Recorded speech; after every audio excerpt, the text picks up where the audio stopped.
a way of folding t-shirt quickly.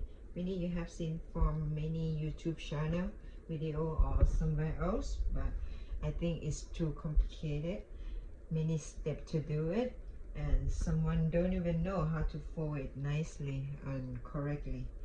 But I have my own way of folding shirts. So just two steps. You just use your shin to toe on the top and then just fold it like this. So I think my way is much more faster and easier and fold the clothes nicely. So this is how I fold my t-shirt. So what do you think? Which way you like better? So you just like fold with your shin, fold it in both ways and just fold it down. And that's it. So last one. See? Your shirt come out nice and easy.